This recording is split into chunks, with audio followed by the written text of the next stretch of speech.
akan dampak daripada mungkin penurunan kasus dari catatan yang ada ini baru kurang lebih 4-5 hari belakangan ya, karena kita melihat bahwa jumlah kasus terutama untuk kematian itu biasanya kita mendapatkan data itu antara 200 sampai dengan 340-an gitu, Mas ya. Tapi kalau kita melihat secara umum jumlah kasus yang positif COVID-19 itu trennya belum terlihat secara signifikan penurunannya. Jadi kalau belum signifikan, kalau menurut Ibu, bagaimana PPKM ini bisa berkontribusi terhadap kesembuhan pasien COVID-19 ini? Apakah berkaitan dengan penambahan berbagai sarana kesehatan, mulai juga dari fasilitas dan layanan, dan juga tenaga kesehatan?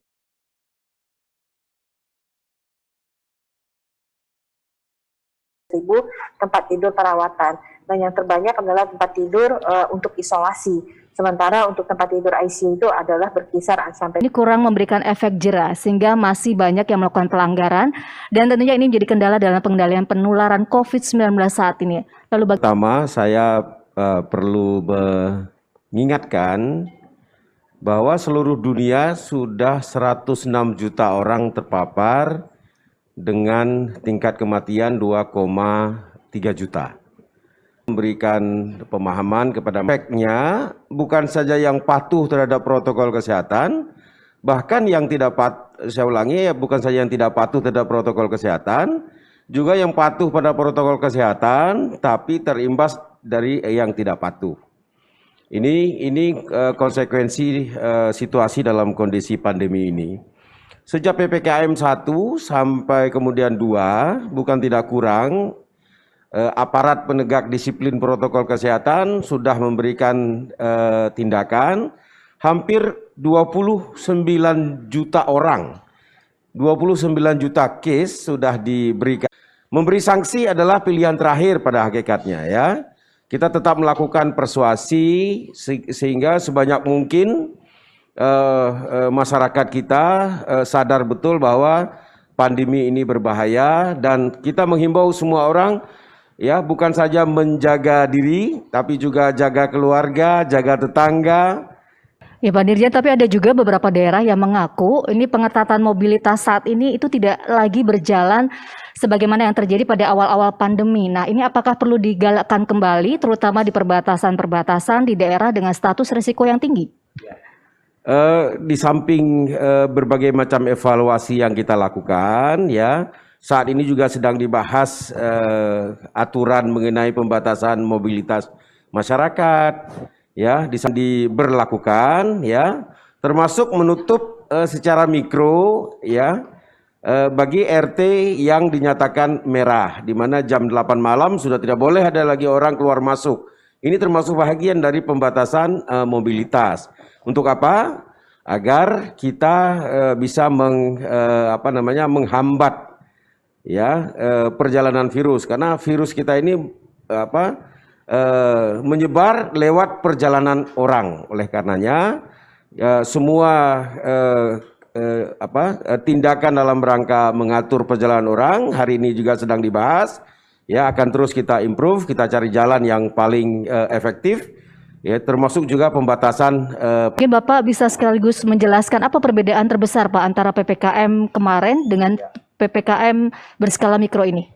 Ya, PPKM yang 1 dan 2 lebih banyak menyasar kepada tempat aktivitas publik, perkantoran, mal, terminal, bandara, dan tempat-tempat kegiatan umum lainnya, bahwa angka kepatuhan terhadap protokol kesehatan tinggi.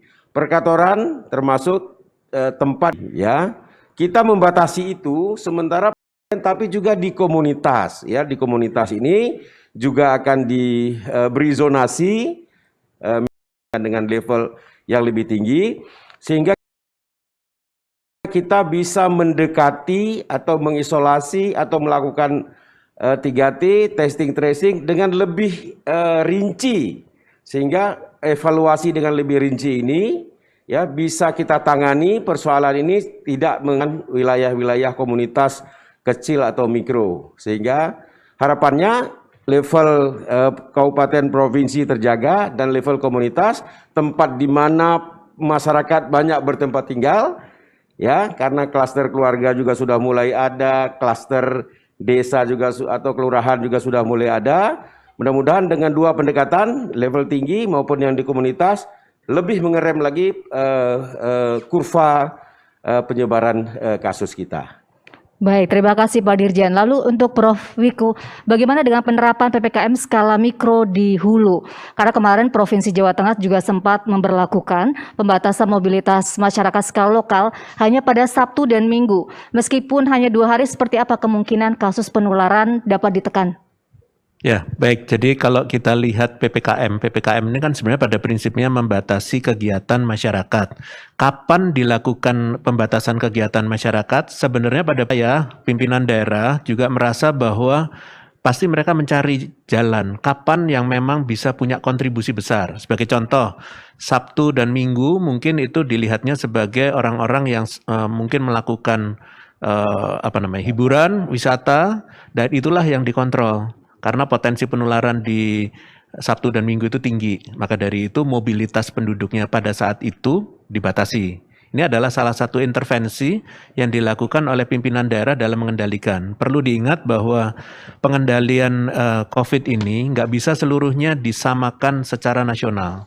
Karena setiap daerah memiliki karakteristik masalahnya sendiri-sendiri dan cara menyelesaikannya juga lain-lain. Maka dari itu ada daerah yang membatasinya salah satunya dengan menambahkan aktivitas di akhir minggu lebih ketat. Namun juga tadi sudah dijelaskan oleh Pak Dirjen bahwa sebenarnya risiko penularannya di setiap daerah itu juga bervariasi. Dan dengan cara PPKM berskala mikro, maka pimpinan daerah di level desa dan kelurahan bahkan nanti sampai ke RT RW mereka pengendalian di level yang lebih makro, entah itu di kecamatan atau kabupaten kota. PPKM yang pertama adalah di level kabupaten kota, nyambung dari yang bawah sampai yang ke atas juga yang ke bawah supaya sinkron. Dan pada daerah-daerah yang memang penularannya tinggi, kasusnya juga tinggi. Jadi itulah yang disebut dengan strategi kita dalam rangka untuk bisa menekan kasus, terutama di daerah-daerah yang penularannya, di daerah wilayah maksudnya, adalah yang memang kontributor kasus tinggi. Ya, namun Prof, kemarin selama PPKM kasus aktif harian ini juga masih belum turun, hanya menunjukkan pelandaian. Apa yang sebenarnya terjadi, Prof? Ya, jadi untuk sebuah kebijakan memiliki dampak, itu memang perlu waktu. Apalagi ini kita berbicara bukan hanya sekedar kebijakannya, tetapi yang kita tangani ini adalah virus yang untuk menularnya memerlukan waktu. Jadi efeknya itu pasti sesuai di masyarakat, penularannya turun, datanya belum berubah, tapi nanti sekitar 10 hari sampai 14 hari, mungkin bahkan sampai 21 hari atau 3 minggu, baru mulai kelihatan pelandaian tadi. Semakin ketat, semakin baik membatasi mobilitasnya dan tetap sudah sampai level merah, maka kita memberikan pilihan tindakan yang harus diambil, termasuk membatasi orang keluar masuk ke dalam RT tersebut pada jam tertentu. Ya, kemarin ada pertanyaan misalnya, ini Pak, mallnya buka sampai jam 9, kemarin jam 8. Ya, tentu jawabannya sekarang, kalau RT-nya berwarna merah, tidak boleh masuk lagi ke dalam RT tersebut pada jam 8 ke atas. Sementara mall tutup jam 9. Jadi orang ke mall segera pulang, kalau enggak bisa masuk RT-nya lagi. Ya, jadi ya tetap akan terjadi pengurangan. Ini untuk memberikan keseimbangan agar jangan semua kebijakan sama. Di daerah yang sifatnya hijau dapat melakukan terus protokol kesehatan, ya, surveillance yang baik. Sementara yang merah diberikan kegiatan atau tindakan yang lumayan keras, ya, sehingga terjadi keseimbangan dalam proses penanganan. Baik, jadi pemerintah memberikan keleluasaan ya kepada masing-masing kepala daerah. Namun, tapi koridornya ya tetap koridor yang sudah ada dari tetap pemerintah berlaku. Tapi kalau ada tambahan yang lain berdasarkan evaluasi, silahkan diambil. Ya, namun ini Presiden juga ingin memperkuat kebijakan yang berada di lapangan sehingga dapat mendorong pemberlakuan pembatasan kegiatan masyarakat di level mikro hingga level RT. Namun hal ini membutuhkan pelibatan aktif tentunya dari berbagai macam unsur, seperti salah satunya adalah Satuan Polisi Pamong Semua orang, bukan hanya Satpol PP, bukan hanya TNI, bukan hanya Polri. Jumlah Satpol PP seluruh Indonesia tentang penularan ya. Ini masih terus meningkat, Prof. Ya, jadi kalau kita lihat selama ini dengan pendekatan lebih ke makro ya. Jadi PPKM-nya pun selama ini kecuali mulai besok adalah PPKM kewilayahan dan basisnya adalah kabupaten kota. Pada saat kita di mana langsung targetnya ke situ. Bayangkan kalau kita melihat positivity rate di level provinsi, maka zonasinya menjadi kelihatannya satu bersama dengan pemerintah daerah sampai level mikro, dan tadi sudah dijelaskan menggerakkan seluruh komponennya. Itu semuanya akan berdampak. Nggak bisa juga satu hari sekarang sudah selesai, tidak. Pasti akan bertahap, dan yang bertanggung jawab siapa? Ya seluruh komponen masyarakat yang ada di tingkat mikro tadi, dan itu akan dibentuk posko. Pos komando itu isinya adalah satgas operasional di level mikro tersebut. Maka semua ikut bekerja, dan kalau mereka berhasil, salah satu contohnya nanti adalah positivity rate-nya akan turun. Kan ukurannya itu yang bisa kita lihat, dan itu siapa yang berhasil? Yang berhasil adalah masyarakat bersama seluruh komponen itu tadi. Demikian. Ya, tentunya pelaksanaan PPKM Mikro ini Pak Dirjen dibutuhkan pengawasan ya. Lalu seperti apa nih Pak bentuk pengawasan ya? Terutama pos komando tanggap COVID di tingkat desa dan kelurahan nantinya, apakah akan ada evaluasi berkala misalnya setiap 1 bulan sekali? kita lakukan secara berjenjang ya. Kalau nasional setiap hari Minggu malam kita lakukan evaluasi setiap minggu. Sudah minggu keberapa ini, Bro? Ratusan. Sudah ratusan kali kita tiap minggu malam kita lakukan kota. Nah sekarang ditambah ada evaluasi setiap minggu, bukan setiap bulan, setiap minggu oleh pos kecamatan, kemudian pos desa, bahkan ke RT RW. RT RW bahkan bisa melakukan pengawasan setiap minggu. Secara acak nanti kita akan memilih dari nasional akan memilih lokasi untuk kita lakukan pengawasan. Tapi secara berjenjang ya, mulai dari provinsi sampai ke level desa, kita minta lakukan pengawasan dengan indikator-indikator pengawasan yang sudah diberikan. Sehingga kita berharap PPKM Mikro ini mampu secara efektif ya, bisa mendouble ya, hasilnya bisa lebih double dibandingkan dengan PPKM 1 dan PPKM 2 ya. Syukur kita bisa bertahan 1 minggu flat, kemudian tambah 1 minggu mulai nurun sampai dengan kita mampu bertahan beradaptasi dengan kehidupan baru COVID-19 ini. Baik, Pak Dirjen, ini mohon dijawab, ada beberapa pertanyaan dari media, mungkin juga nanti dibantu oleh Prof. Viko. Ini ada pertanyaan dari Fajar, Rakyat Merdeka. Pak, besok sudah berlaku PPKM Mikro, pengawasan dikabarkan sudah sampai tingkat RT dan RW. Bagaimana pengawasannya dan siapa yang memberikan sanksi kepada warga yang melanggar prokes atau protokol kesehatan di tingkat RT dan RW, Pak? Di RT RW, kepala poskonya adalah kepala desa dan kelurahan. Di desa dan kelurahan juga ada dewan kelurahan dan ada juga dewan desa. Kita minta tiap desa diskusi dengan dewan desa ya, dewan kelurahan untuk merumuskan sanksi ya. Tentu desa tidak dapat memberikan sanksi denda atau sanksi, tapi kalau misalnya di desa merumuskan ada sanksi dari ini juga boleh kan, tapi harus dirumuskan di desa ya. Di desa juga ada Babin Kamtipmas, juga ada Babinsa, juga ada Satlinmas, dan kita minta semua bekerja sama untuk menegui protokol kesehatan. Sanksi bukan yang terdepan ya, kepatuhan yang kita harap yang terdepan. Sanksi itu adalah yang paling belakang.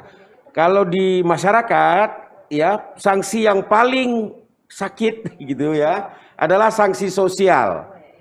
Oleh karenanya banyakin sanksi sosialnya bagi yang sama sekali yang acuh terhadap penegakan protokol kesehatan ya. Kalau ada sanksi lain, denda, silahkan dirumuskan di level desa masing-masing. Namun saya sampaikan bahwa saat ini perda dan perkada soal sanksi sudah 98% tersedia. Jadi hampir semua daerah di Indonesia tingkat 2 sudah memiliki perda dan perkada tentang pemberian sanksi atau penegakan protokol kesehatan. Ya, ada beberapa saja yang belum punya, itu daerah yang hijau-hijau. Ya, di Papua dan di kawasan timur Indonesia lainnya. Jadi aturannya sudah cukup lengkap. Ya, jadi yang dikedepankan adalah nomor 1 kepatuhannya ya Pak, bukan sanksinya. Nah, Prof. Wiku melihat perkembangan kasus COVID-19 ini dan semakin menurunnya protokol kesehatan di masyarakat, Satgas dan pemerintah mendorong pos komando COVID-19 di tingkat desa atau kelurahan harus diperkuat. Lalu bagaimana Satgas melihat kesiapan daerah dan harapannya seperti apa? Baik, jadi kalau dilihat kesiapannya sebenarnya relatif beberapa daerah itu cukup siap dan kuat. Sebagai contoh, ini bukan sesuatu yang baru terus besok baru dibentuk, sebenarnya nggak begitu. Sebagai contoh di Jawa Tengah, mereka punya Jogotongo. Jogotongo itu tetangga itu sudah levelnya di RT, mikro itu. Jadi mereka sudah punya dan itu terstruktur sampai ke tingkat provinsi. Dan data-datanya dimiliki oleh tingkat provinsi, oleh gubernur. Artinya struktur kepemerintahan itu digunakan. Dan di Jogotongo itu pasti juga anggotanya pasti melibatkan komponen unsur-unsur masyarakat yang ada di situ. Dan ini tinggal ditambah dengan Babinsa, Babin Kamtipmas dari TNI, Polri, Satpol PP dijadikan satu. Jadi ini memfungsikan struktur kepemerintahan yang selama ini ada. Begitu juga di Jawa Timur, mereka juga punya desa tangguh. Begitu juga di Bali, desa adat, mereka juga sudah punya. Bahkan di Jawa Barat mereka juga sudah mempersiapkan desa kelurahan untuk kepentingan ini sudah lebih dari 80%. Bukan karena hari ini, tapi mereka sudah melakukan ini beberapa bulan yang lalu.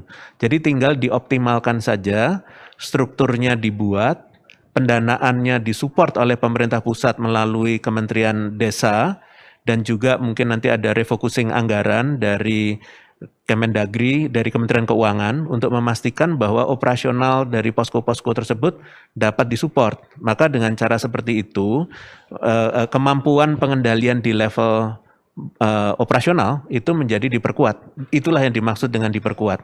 Dan sambil berjalannya waktu, pengendaliannya itu akan termonitor juga oleh kita di pusat. Jadi ini adalah kerjasama pemerintah pusat dan daerah, daerah dengan pusat. Demikian.